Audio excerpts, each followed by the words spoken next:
ఒక్కసారి ఈ ఛాంబర్‌లో గూడా మనం బలవంతుడి మీదే సపోర్ట్ చేయడం కాదు.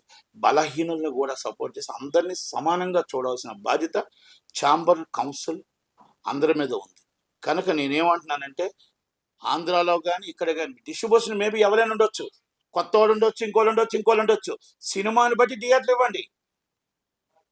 ఎవరైనా ఉండొచ్చు. మీ డిస్ట్రిబ్యూషన్ అయితే ఒకటి, ఇంకో ఎగ్జిబ్యూటర్లు భయపడతారు.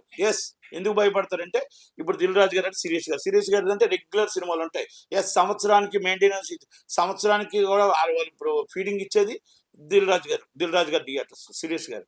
అలాగే 'సునీల్' గారు అవ్వచ్చు. అయితే అక్కడ వాళ్ళకి ఫీడింగ్ ఇచ్చేటప్పుడు థియేటర్లు కూడా మనం పక్క డిస్ట్రిబ్యూటర్ కొత్తగా రావచ్చు, లేకపోతే ఇంకొకరు రావచ్చు.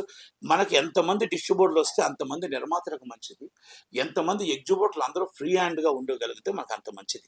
వాళ్ళని కూడా మనం ఎంకరేజ్ చేసి ఆ సినిమాని బట్టి థియేటర్లు ఇవ్వండి. డిస్ట్రిబ్యూటర్‌ని బట్టి సినిమాలు కాదు, థియేటర్లు కాదు.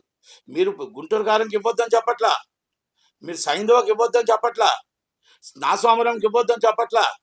హనుమాన్‌కి కూడా మీరు న్యాయం చేయండి అనేది నేను చెప్తున్నా. మీరు సినిమాల రూపంగా వెళ్ళి ఈ బడ్జెట్ ఎంత అని చెప్తే ఇక మరి ఇంకొకరిని అవమానించిన వాళ్ళు అవుతాం మనం. కనుక అంత దాకా నేను వెళ్ళట్లే.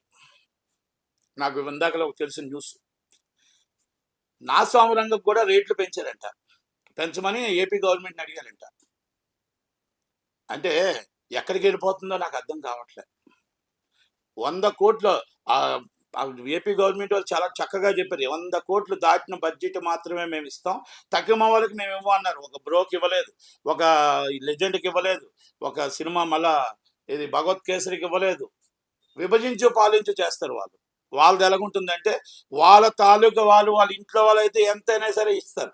మరి ఇదే వ్యక్తులు మరి అలాగే ఈ సినిమాలకు వచ్చేటప్పటికి మరి ట్యాక్స్ ఫ్రీ ఇచ్చారని చెప్పేసి, మరి శాతకర్ణికి ట్యాక్స్ ఫ్రీ ఇచ్చారని చెప్పేసి గగ్గోలు పెట్టారు. మరి మీరు చేస్తుంది ఏంటి? వైసీపీ గవర్నమెంట్ మీరు చేస్తుంది ఏంటి? మీకు ఇష్టపడిన వాళ్ళకి రేట్లు ఇస్తారు, ఇష్టం లేని వాళ్ళకి రేట్లు ఇవ్వరు. అంటే ఇది మీరు ప్రజలను దోచుకోవడం కాదా? ప్రజలను వంచడం కాదా? ప్రజలను ఫ్రీగా రేట్ ఇచ్చి మార్కెట్లో రేట్ ఎంత ఉందో ఎవరు తీయమన్నారండి మిమ్మల్ని? కాస్ట్ ఆఫ్ ప్రొడక్షన్స్ 100 కోట్ల రూపాయలు మీరేం పెట్టట్లా. మీ రెమ్యునేషన్స్ పెంచుకుంటున్నారు, మీ కాస్ట్ ఆఫ్ చార్టర్డ్ ఫ్లైట్లు పెంచుకుంటున్నారు, మీరు ఖర్చులు మొత్తం పెంచుకుంటున్నారు, కార్వేలు పెంచుకుంటున్నారు, ఎక్స్ట్రా ఖర్చు తప్ప కాస్ట్ ఆఫ్ ప్రొడక్షన్స్ ఎవరైనా వచ్చి నా దగ్గర చర్చకొస్తారో చెప్పండి. ఎవరు పెట్టారు కాస్ట్ ఆఫ్ ప్రొడక్షన్ లివింగ్ చెప్పమనండి వాళ్ళని. వీళ్ళంతా పెంచి ఎవరి దగ్గర దోచుకుంటున్నారు? ఇది ప్రజల దగ్గర దోచుకుంటున్నారు. మీరు 440 రూపాయల టికెట్ ఎవరి దగ్గర? ప్రజల దగ్గర దోచుకుంటున్నారు. ఇది ఎంత దాకా కరెక్ట్? ఒక్కసారి ప్రజలు ఆలోచించండి. ప్రజలు ఆలోచించాలి, గవర్నమెంట్లు ఆలోచించాలి. ఇది ప్రజల సొమ్ము, ప్రజల డబ్బు తీసుకొని ఏది మీరు సినిమాకి ఇప్పుడు బస్కి మన ఊర్లో వెళ్ళాల్సి వస్తే బస్సు ఎంత రేట్ అయినా కొంటున్నారు కదా అని, సినిమా కూడా ఎంటర్టైన్మెంట్ అండి. ఎంటర్టైన్మెంట్ కావాలని చెప్పి ఆ ఎంటర్టైన్మెంట్ విషయంలో వాళ్ళు టికెట్ ఎంత రేట్ అయినా కొంటారని ఫ్యాన్స్ అని అభిమానాన్ని మనం దోచుకోకూడదు.